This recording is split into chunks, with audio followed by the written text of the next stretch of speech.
get that balance? There has to be mutual generosity. In the sense that if someone, let's say, as you put, is a temple devotee, there should be a genuine appreciation and appreciation of others, and those who, let's say, I mean, obviously, the overwhelming majority of members of Iskcon don't live in temples, so those people should also respect the people who are maintaining the sense. Basically, there has to be mutual respect. It's like any relationship. There has to be mutual respect, genuine mutual respect, mutual appreciation. No one wants to feel like they're second class. It's not a great sensation. And so, I get all kinds of stories all the time from disciples of mine or just people I know who went to a temple and were treated very much as they were somehow as if they were unworthy or inferior. Again, I'm not talking about Denmark, but it's something that goes on. So if someone still has a desire to be better, I mean, you think about it, in the material world, that's all anyone ever does. I mean, what else do people do in the material world except try to be better than other people? And so, if we're not pure, if we're not really serious about Krishna consciousness, then we will grasp at anything, just any justification to think we're better than other people. So the people in the temple should feel they're serving the outside community, and the outside community should feel they're serving the temple. If everyone has a mood of service, but again, someone is qualified to be a leader precisely when the person is free of the desire to be better than other people. Someone who is attached there. In other words, if I really think I'm a sannyasi, that's obviously I'm a fool. I mean, I have the duty of a sannyasi. I've accepted sannyas dharma, but ultimately I'm not this body. And Lord Chaitanya himself said that I'm not a Brahmin, Kshatriya, Vaishya, Shudra, sannyasi, vanaprastha, and so on. So if as a guru I think that somehow my disciples belong to me, or somehow just because I'm a guru I can tell them what to do in areas where I have no expertise, like financial planning or perhaps marriage counseling, or whether they should go to college or not. I mean, to think that because I'm a guru, therefore I know everything about things I obviously don't know, then it's just a question of false pride. If I think that because I'm a sannyasi, I'm better than people in other ashrams, I'm just a fool. So the minute someone really believes I'm really a sannyasi, that means they really don't understand. I mean, I took sannyas in 1972. Oh my God. I actually took sannyas several years before my brain was fully formed. Because, young men, as all women know, young men, their brains aren't fully formed. Anyway, so as soon as I think because let's say I'm a guru, and say I'm surrounded all the time by people who are,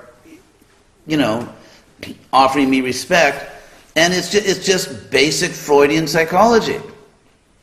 My superego becomes all the people praising me.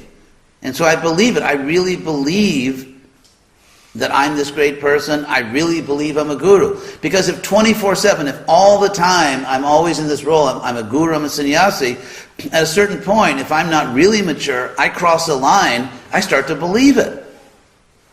I start to believe that I'm really better than other people. And at that point, obviously, I'm somewhat of a loose cannon, as they say. And that can happen, to be perfectly honest. It's possible for someone who's doing the service of a guru or a sannyasi to really start believing it. It's a service. It's a very important service. It's a service we should take, or someone's a temple president, or someone's a GBC. They can actually start to believe it, that that's who I am. I really am that. Instead of thinking that it's just a service I do to serve other souls, to humbly serve other souls, someone can really think that I'm above you. I'm actually higher than you. I'm more important than you are. And the hypocrisy is obvious. So, it's something for me, it's something for everyone. If a man thinks he's better than a woman, he's obviously a fool. So, that's how you become qualified to be a spiritual leader, is that you don't think you're better than other people. That's why that's the first qualification to be a spiritual leader. You don't think you're better than other people. You don't envy other people. You're not trying to lord it over other people. You're just trying to help. For example, I gave that example. Parents love their children. They don't think they're more important. They think their children are more important. So that's, a spiritual society in which the leaders, whether it's a guru, a sannyasi, a GBC, a temple president, head bottle washer, whoever it may be, if someone has a position in a spiritual society and they identify with the hierarchy, Krishna says that in the mode of goodness, you see the differences, but that's not what really impresses you. That's not where you're emotionally engaged. Where you're really engaged, in terms of consciousness, is the equality. We honor the hierarchy. Okay, it's my job to accept a flower garland. Thank you very much. But it doesn't mean I think that I'm actually better than the person that made a garland for me. I'm not. We're all souls. And actually, the way Krishna explains it in Bhagavad Gita is that, we have past lives. And Krishna says, Purva Dehika Jnanam, Krishna talks about. That knowledge, Krishna consciousness from our past life. And so maybe in a past life someone has been, serving Krishna longer. But this is the way I see it. For example, if I'm trying my best and someone else who doesn't have a big position in Iskcon is trying their best, then that person is equal to me. It doesn't matter because what Krishna values is your effort.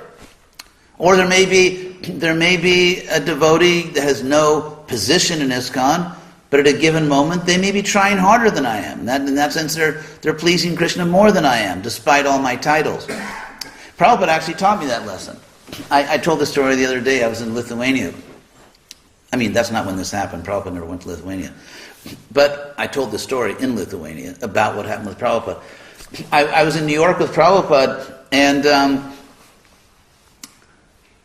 I've been preaching at the colleges, and Prabhupada really liked our program. He would talk about it, actually, in his travels.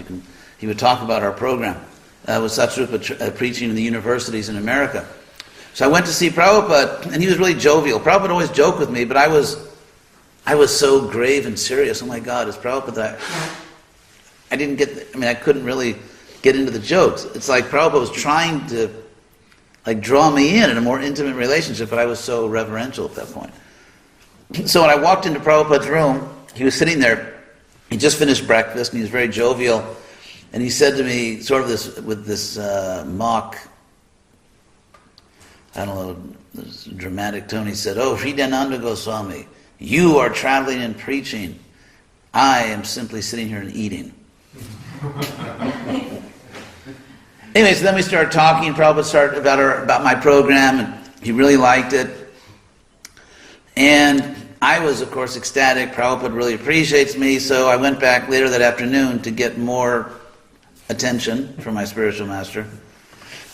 And so when I went back that afternoon, there was a young girl, I guess about, 18, 19 years old, 20 years old. And she was cleaning Prabhupada's room. And she was cleaning Prabhupada's room with devotion. So I sat there waiting for Prabhupada to appreciate me more. And of course it didn't happen. He ignored me. But Prabhupada instead was giving all of his attention to that young girl. Because at that moment I was sort of proud, and that girl was actually Krishna conscious. And so superficially I was a sannyasi and whatever, and she was, I don't even know if she was initiated, just some young girl. And Prabhupada, he was so pleased with her. He was so pleased with her. He was like beaming. He was smiling, just like a loving father, grandfather. And he said to her, "So, what is your name and how old are you?" And you could just see he spoke to her with so much love and appreciation. And I never forgot that. That at that moment, that girl was pleasing Prabhupada much more than me. I had the title, I had the position, but she had the devotion. So, what we need is that, we can't, because, those are the dangers. And of course, to be spiritual doesn't mean to destroy hierarchies, because there are natural, necessary hierarchies. But it is the oneness. It is the oneness that is the prominent feature. As soon as the hierarchy becomes more important, guru, GBC, sannyasi, as soon as that becomes more important than the oneness, then basically we're on the material platform. So, of course, people naturally respect someone who's advanced in Krishna consciousness, but the person is advanced precisely because that person doesn't think that he or she is better. In fact, the definition of, Prabhupada's, what he always says about Paramahansa, the highest stage of spiritual realization, a Paramahansa sees that everyone but me is engaged in Krishna service. That actually, these people are better than me. So again, we may not all be Paramahansas, but it's a gradual line. It's a gradual, it's a line. So the more we advance in Krishna consciousness, the more we advance, the more we see other people as important. And it doesn't matter, what gender they are. If I'm thinking, oh, you're a woman, you're not important, then that means I'm just a fool in the bodily concept of life.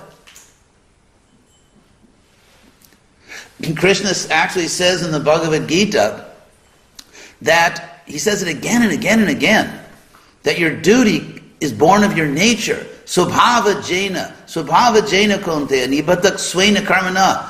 And Krishna says in 3.13, that's in chapter 18, again and again and again, when Krishna describes the Varna system, he keeps describing it as born of your nature.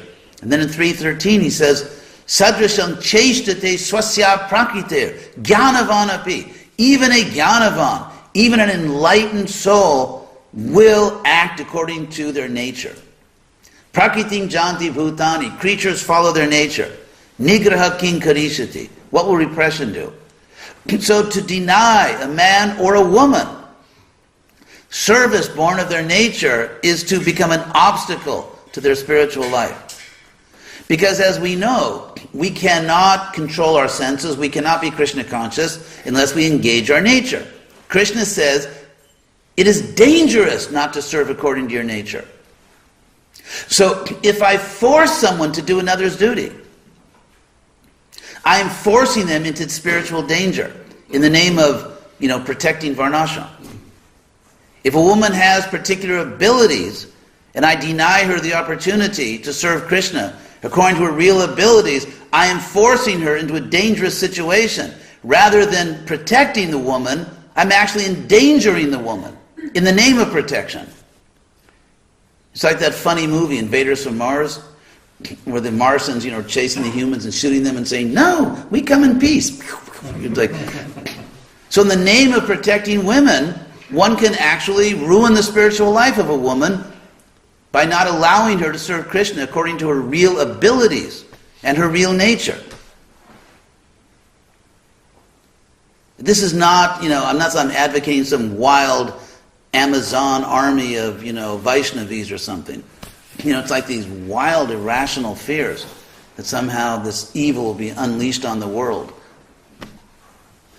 So again, you cannot protect a man or a woman.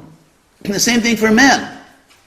Prabhupada didn't come to create a society of Shudras, where one big leader thinks, whether it's a guru, I'm a guru, I'll give you my card later if you're interested, and we have very reasonable rates. Anyway, whether someone is a guru or a GBC or whatever, a sannyasi, whatever they may be, the attitude that I mean, years, 30 years ago, there was one sort of notorious big leader in Iskcon, sannyasi guru GBC, who's no longer a sannyasi or a guru or a GBC, who used to preach in Europe, not this country, some other part of Europe, that you don't have to think.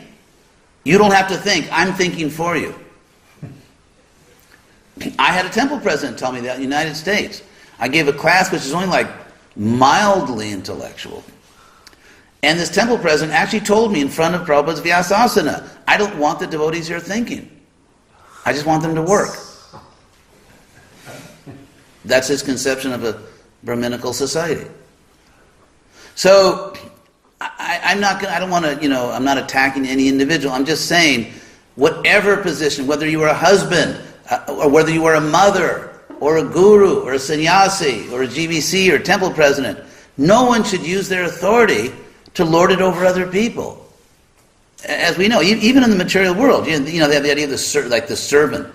The head of the corporation is actually serving everyone else in the corporation. So, if we are really Krishna conscious and we're not becoming infatuated with our titles or our gender infatuation, then we want to serve everyone. We want to serve everyone. We actually see, and the more we advance, the more we see ourselves as a servant of everyone. So that's the atmosphere, that's the spiritual atmosphere we should have in our society. And actually, I was very fortunate because I caught sort of like the last days or months when Iskcon actually was like that. Before, I joined in 1969. I joined a temple in Berkeley. There were maybe about 18 devotees in the temple, half men, half women. And like the men and women, we were really like brothers and sisters. There was real affection. There was friendship. No one fell down. And it was very beautiful. And Prabhupada, actually, just last thing I'll say, then it's getting late, but for me there was a golden age in Iskcon, at least in my own mind. And it was actually, I caught the last end of it, maybe 67 to 69. Prabhupada lived in America. He traveled, but he had no intention of going back to India, actually at that time. He had no intention. And it was really a Western movement. I'm not saying Prabhupada, obviously Krishna took Prabhupada to India with spectacular results, but the point is, he was really focused on the Western world. And then Krishna took him to India, and the results are, they're amazing, what Prabhupada did there and what's still going on. India is obviously in its own category, and amazing things are happening there. But still, I like to remember Prabhupada when he lived in America, focused in America, considered his movement an American movement, and in his own pranam mantra, which he wrote, Prabhupada describes himself as the savior of the Western countries. Sometimes people say, why do you say Krishna West? Why don't you say Krishna North? Why don't you say Krishna South? Obviously, extremely intelligent people ask questions like that. As if there is a northern culture. Yeah, the world's now being dominated by northern culture. What does that even mean? There's no such thing as northern culture. There's no such thing as southern culture. There is Eastern culture, actually. We can talk about that in various ways. But Prabhupada in his own pranam mantra said, Paschatya Desha Tarine, the savior of the Western countries. And of course, after he wrote that, India became, just an amazing success for the Hare Krishna movement. But the point is, there was a time when Prabhupada actually lived there. He knew all the devotees in the Western world practically by name. And if you look, I recommend Mukunda Goswami's book. It's an amazing, you know that book. It's an amazing book Mukunda Goswami wrote. It inspired me very much. Because you see even Prabhupada's relationship with the devotees back then, when he actually knew them personally.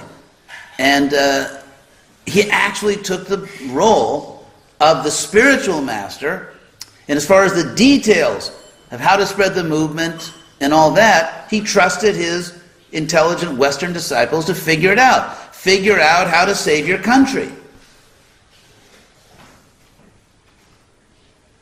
And so, anyway, there's no time to go through the whole history of Iskcon. What happened? The sociology of Iskcon radically changed. Relationship between devotees changed. Relationships between men and women changed. Relationships between devotees and non-devotees totally changed, and frankly, not for the better. That's a whole story. And now, of course, Iskcon, in that sense, has matured greatly, and there is real concern about relationships and so on. But we still have some lingering customs. So that's the kind of movement that will attract everyone. A movement where there's real loving relationship among devotees. Hierarchy is there, but it is subordinate to the oneness that comes out of love. It's like in a family. There's a family get-together, a family dinner or something. You know, one brother is wealthy, another brother is, still hasn't got a real job. But when the family meets, it's all family. And so that the oneness that comes out of real affection and appreciation, that is what has to characterize Iskcon, not hierarchy. The hierarchy is there, but it's only there to serve the loving relationships. It's like I'm in the sannyas order of life, which basically entitles me to free lunches everywhere I go. So, because, I just did the math and I realized this is a great deal. So, we can all be here together. We're all here together, men and women. We're completely safe. We're completely happy together. Why? Because we have culture. We all know that how a sannyasi should behave, how a grihastha should behave, how a lady should behave. We have culture. And it's the culture, this culture of chastity is not meant to separate us. It makes it safe for us to have loving relationships. And if one thinks that all this varnashram stuff is really meant to keep us apart, they've completely misunderstood Vedic culture. The whole purpose of having rules is to make it safe for people to love each other, to have real friendship, men and women, to be like a spiritual family. That's the whole point of it. And the purpose of leadership is to try to encourage and inspire other people to become leaders. A leader who is looking for followers is not a leader. A real leader is looking for leaders. A real leader is looking for leaders. If I, as a guru, if I become attached to having disciples, it's so much fun to have people subordinate to me. Then that's nonsense. Loving parents, their only purpose is to see, Prabhupada said this, is to see their children grow up to be healthy and strong and autonomous. The greatest happiness for a parent is to see my child can take care of himself or herself. And Prabhupada said, I read a letter he wrote, that in this world no one wants to be defeated, but parents are very happy when their children do better than them. So if I'm a leader in Iskcon, at any level, guru, sannyasi, GBC, temple president, in my relationship with other people, so-called subordinates, my only wish is to build them up. Not that I want to keep them under me just to gratify my own nonsensical desires. My happiness is to see the people I'm responsible for doing better than me, becoming autonomous, becoming leaders themselves. There's no other justifiable reason for one soul to be over another soul. There is no other good reason except to help that person become great, to help that person become independent, to become free, to become Krishna conscious. So we can tell the sign of a good leader is that a good leader produces more leaders. That's a sign of a good leader, that we produce more leaders. We inspire people to take responsibility. It's like Prabhupada. Prabhupada was such a great disciple of his guru. What's the symptom? He produced so many more disciples. There's no other reason to be a leader except you want to serve other people and make them leaders. Whether they can just be leaders of their families or leaders of a temple, leaders of the world, whatever. any desire to keep people in a subordinate position is simply demonic. As long as people need our help, we should help them. I mean, if someone is unqualified or irresponsible, we can't just artificially put people in positions. But the point is, if I, as a guru, as a sannyasi, as whatever, if I have any desire to have people beneath me, and I deal with them in a way to sort of keep them beneath me, then I'm unqualified. Then I've betrayed the trust they've put in me. And so every one of us, it doesn't matter what my title is. I have this or that title. You know, you can't get back to Godhead with titles. It requires real Krishna consciousness. Anyway, that's my inflammatory message for tonight. And yes. Last question. Yes. I'm quietly reading all these discussions on the Varnashram, and it's amazing how Prabhupada stresses. So you ask a lot of there in these discussions. So why Prabhupada stress so much the Varnashram? Because the world is totally out of control. It's like we live in an age when people are like barbarians. I mean, it's the first stage is just like calm down everybody and to establish that, you know, what a Brahmin is and so on. I want to end this by praising Denmark. What is your name?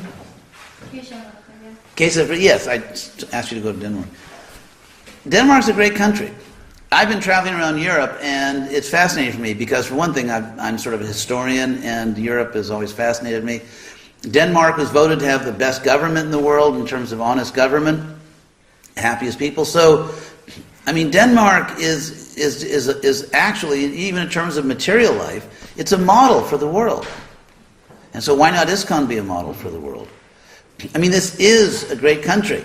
It's like if you have a little child. If you have a child and your child does any little thing, oh, what's that a picture of? Oh, isn't that nice? The parents are so happy, isn't it? If the child just takes a first step or just pronounces a word, it gives so much happiness to the whole family.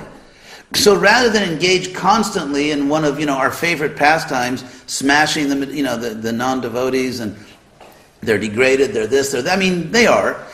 But the point is that why not be like loving parents, like any little thing they can do?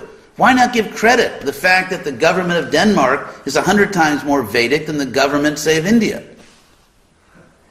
In terms of honesty, in terms of actually providing public services. I mean, the idea is not to smash India. India is doing very well. They have a super Krishna conscious movement. We know India is the land of Krishna. It's not India bashing.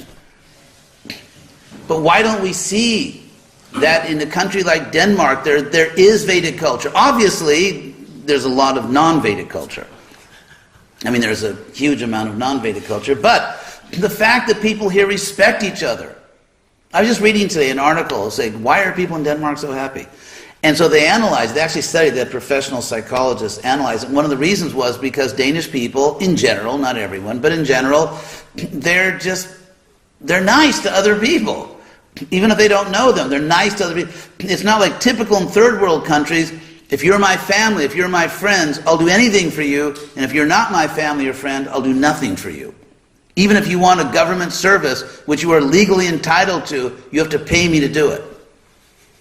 So, you know, emotional concern is like money. You've only got so much to spend. And so from a sociological perspective, one of the main features of third world cultures is that you take all of your concern and you invest it in this sort of obsessive attachment to one's own family and friends. And the rest, and there's nothing left for society. Society, there is no public. The public is nothing. The public doesn't matter. It's just my friends and family matter.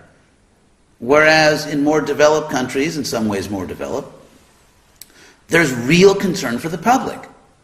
People really care about the public good.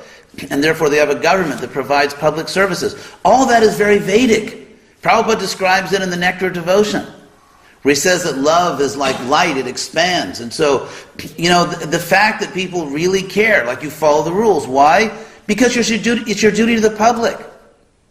Because the public has value. It matters. The public is important.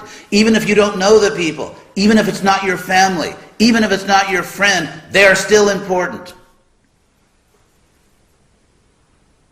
That is very much a Vedic quality. Honest government is Vedic government. There are so many things that we could appreciate, so many things that we could admire. Even God himself reciprocates. Krishna himself says, I treat people as they treat me. If you don't respect Denmark, don't expect Denmark to respect you. It's never going to happen. The day that we sincerely admire and respect the people we're preaching to, they will begin to admire and respect us. And as far as saying, well, I'm not this body, I'm not Danish, fine. Ultimately, it's true. We're not this body.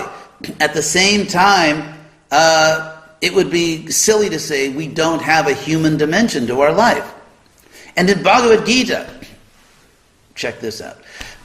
In Bhagavad Gita, Krishna repeatedly calls Arjuna Bharata. Guess what? That's a nationality. It's like being Danish.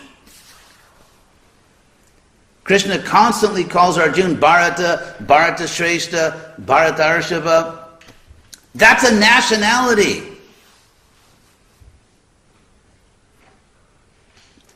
Krishna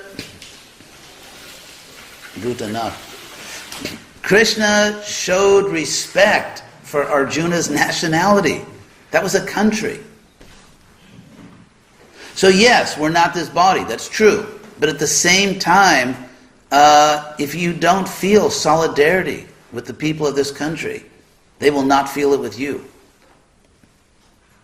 If there's not a real feeling of affection, like, yes, I care about these people, I respect these people. If we don't feel that, they will not care about us and they will not respect us.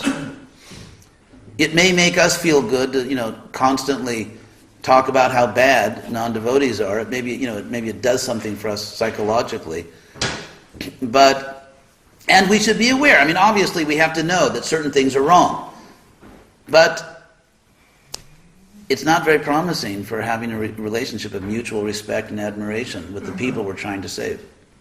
Children, just like even a baby knows perfectly well if the parents love him or her. The child can hardly talk, but the child knows this person loves me or this person doesn't love me. If even a baby knows that, do you think that the people of Denmark don't know it? Do you think they don't know what we think about them?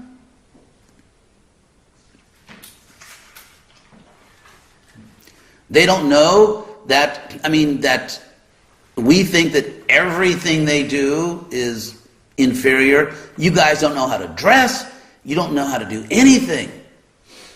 Everything you do is wrong. And everything we do is better. And the day you realize that, God will accept you.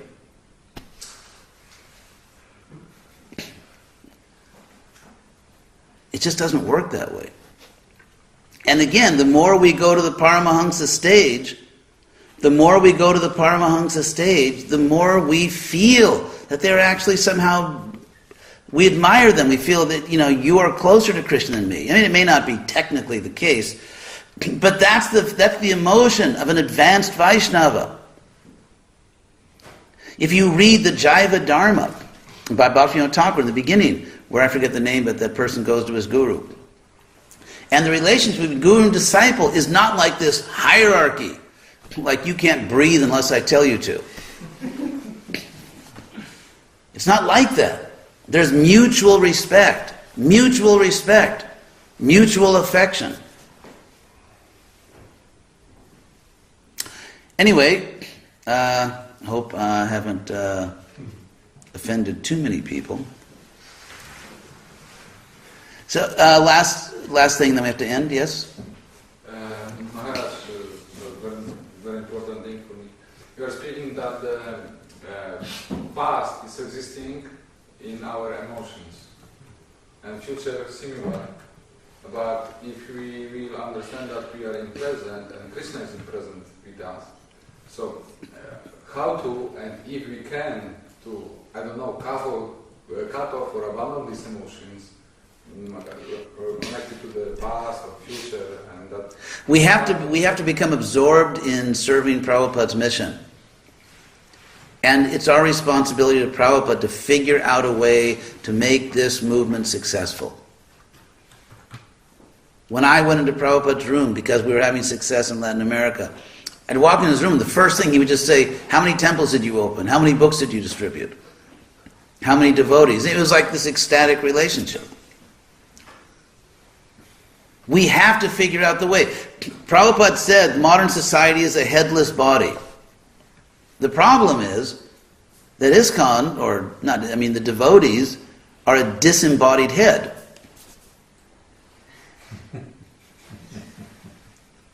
That's the problem. So we have a headless body and a disembodied head. Because you can't have one. If the body really has no head, logically the head has no body. So it's the head that has to figure out how to reconnect. The body can't figure that out because it has no brain. So if we're just going to wait for them to figure out it's really us, it's really the Hare Krishnas. We're supposed to be using our God-given intelligence to figure out how can we somehow or other save these people. Loving parents that have lost their child, or the child's off somewhere, they'll do anything to get their child back. That's what it means to be an ocean of mercy. Vancha kalpa tarubhyascha kripa sindhu. If a mother has to feed her child. If the child won't eat this or that, the mother doesn't stop until she finds something the child will eat. The mother doesn't say, no, this is the bona fide food. If you don't like it, starve. That's the ocean of mercy. This is how we present ourselves. If you don't like it, go to hell. Ocean of mercy. The mother, isn't it? She does not stop until she finds healthy food the child will eat. That should be our mood. Obviously, the mother's not going to give the child poison. And I said healthy food. So we are not going to do anything which is against our principles. Our basic principles. But it is our responsibility to Prabhupada, within our basic principles. We have to find a way to reach these people. And when we are thinking day and night, like any loving parent thinks day or night of their child, if we are thinking day and night, how can we get them to accept Krishna? Then we'll be free of past and future. That's the higher taste. That is the higher taste. When your whole life is dedicated to finding a way to bring the people to Krishna. And you don't stop until you find the way. That is Krishna consciousness.